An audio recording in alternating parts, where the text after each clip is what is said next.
everyone, welcome you all to my channel. So let's continue further cleaning and preparing our data to the machine learning model, right? अब हमने last video में देखा था कि हमने data को prepare कर लिया है, डेटा प्रिपेयर कर लिया है जो इसमें हमें काम करना है, जिससे हमें पता करना है कि फेक न्यूज है या रियल न्यूज है, राइट? नाउ अब आप देखोगे कि इस टेक्स्ट कॉलम में जहाँ पे न्यूज डिस्क्राइब करी गई है, यहाँ पे अपर केस लेटर्स भी हैं, लोअर केस लेटर्स भी हैं, सिंबल्स भी हैं। नाउ उन सबको ये सब चीजें मशीन को समझ में नहीं आती है, राइट? मशीन को एक ही चीज समझ में आती है, 0 या 1 के फॉर्म में। अब हमें इन सब को एक स्टैंडर्ड फॉर्म में लेके आना होगा, जिसके लिए हम जिसको बोलते हैं हम data cleaning and preparing our data to fed into the machine learning model. Okay, now let's start with the data cleaning part. अब हम हर अपर केस लेटर्स को लोअर केस में कन्वर्ट करेंगे, राइट? उसके लिए मैंने फंक्शन लिखा है डेटा, जो कि हमारे पास डेटा सेट बना है, टेक्स्ट जिसकी हम टेक्स्ट कॉलम पे काम कर रहे हैं, उस टेक्स्ट पे हम एक लैम्डा फंक्शन लगा रहे हैं जिसमें कि हम हर एक कैरेक्टर को लोअर केस में कन्वर्ट कर रहे हैं, right? Now I have displayed this data. Now you can see in this, आपके पास जो डेटा है वो अपर केस और लोअर केस में अभी आ रहा है, यहाँ पे आपके पास डेटा सारा लोअर केस में आ रहा है। दिस इज वन स्टेप, हमने सारे कैरेक्टर्स को लोअर केस में कन्वर्ट कर दिया। नेक्स्ट स्टेप क्या है? नेक्स्ट स्टेप है पंक्चुएशन रिमूव करना। पंक्चुएशन मतलब ये सिंबल्स हैं, ब्रैकेट्स है, कॉमा है, ये सारे पंक्चुएशन होते हैं। उनको रिमूव करने के लिए एक फंक्शन बनाया है जिसमें we will import the string, क्योंकि स्ट्रिंग मतलब कैरेक्टर्स है ना, लिस्ट ऑफ कैरेक्टर्स होते हैं वो, उसमें से जितने भी पंक्चुएशन है वो हमें रिमूव करने हैं। तो हम एक स्ट्रिंग लाइब्रेरी को इंपोर्ट करेंगे। उसके लिए हमने एक फंक्शन बनाया है पंक्चुएशन रिमूवल फंक्शन। इसमें हम हर एक कैरेक्टर टू कैरेक्टर स्कैन करेंगे, कैरेक्टर PRESI, जहां पे हमें पंक्चुएशन मिलेगा हम वहां से उस पंक्चुएशन को रिमूव कर देंगे और बाकी स्ट्रिंग को ज्वाइन कर देंगे। नाउ लेट्स एग्जांपल से, हमारे पास ये मॉस्को है, Moscow bracket REUTERS again bracket और हाइफन है। अब हम हर एक कैरेक्टर बाय कैरेक्टर स्कैन करते जाएंगे और जहां पे हमारे पास पंक्चुएशन आएगा उसको हम रिमूव कर देंगे और बाकी स्ट्रिंग को ज्वाइन कर देंगे। तो यही हमने लिखा है, all list character for character in text, if character not in the string punctuation then clean that string. तो ज्वाइन करेगा, अगर वो पंक्चुएशन नहीं है तो we will join all those characters in a variable which is called as clean string, and उसको हम return कर देंगे। And then we will apply the punctuation removal function on all the text function. Now let's run this. अब इसको display के आगे देखते हैं कि हमारे पंक्चुएशन रिमूव हुए हैं या नहीं हुए हैं।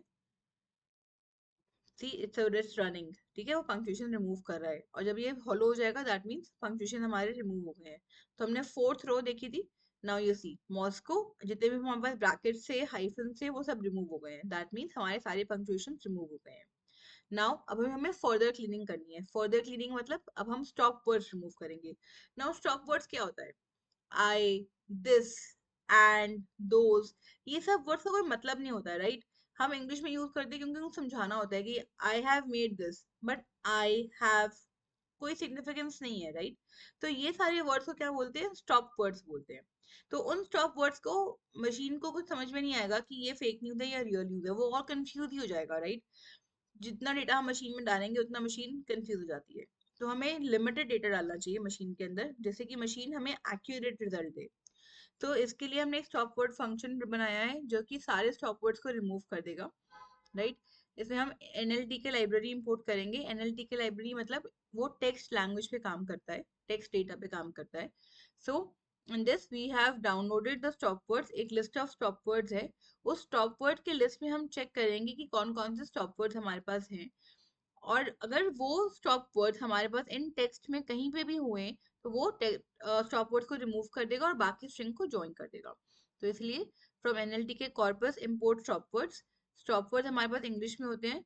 Then we have applied a function that it will remove a stop word, apply lambda x, जो हमने फंक्शन बनाया है।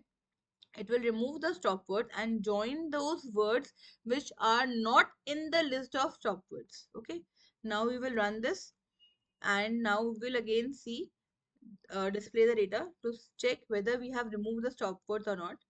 तो by default 5 rows he display होंगी because हमने कुछ attribute mention नहीं करे हैं इसके अंदर।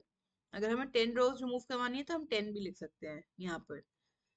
तो यहाँ पे हमारे पास circle हो रहा है, that means वो stop words को remove कर रहा है अभी, right? Let it wait for run.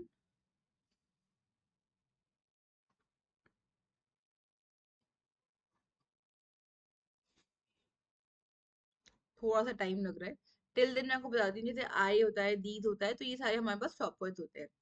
Now you see, हमारे पास ये सारे स्टॉप वर्ड्स हैं जो हमारे पास रिमूव हो गए हैं। अब इसमें हमारे पास, अगर हम फोर्थ कॉलम को देखें, मॉस्को र्यूटर्स प्रेसिडेंट व्लादिमीर पुतिन वॉन्ड, राइट। अब हमारे पास ऊपर जाके देखेंगे तो यहाँ पे हमारे पास कोई और स्टॉप वर्ड नहीं है। अब यहाँ पे देखो, I watch this exchange last night, right. अब हम थर्ड कॉलम को चेक करते हैं, तो थर्ड कॉलम में से आई वॉच्ड, आई डिलीट हो गया, वॉच्ड दिस डिलीट हो गया, लास्ट नाइट बिलीव, राइट। तो ये सारे जितने स्टॉप वर्ड्स हैं, आई दीज, ये सब रिमूव हो गए हमारे पास, जो कि इनका सिग्निफिकेंस नहीं है। तो these are stop words which have been removed from our data. Now data cleaning अब हमारी कंप्लीट हो गई है। अब हमें डेटा को फर्दर एनालाइज करना है। Now how will we analyse?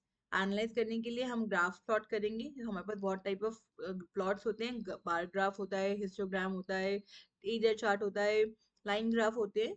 I have made a video on this all types of graphs. I have posted a link in this video, so you can go and check it out. What all kinds of graphs we have that we use it for visualization, and we will learn the more EDA part in the next video. Till then, take care and happy learning.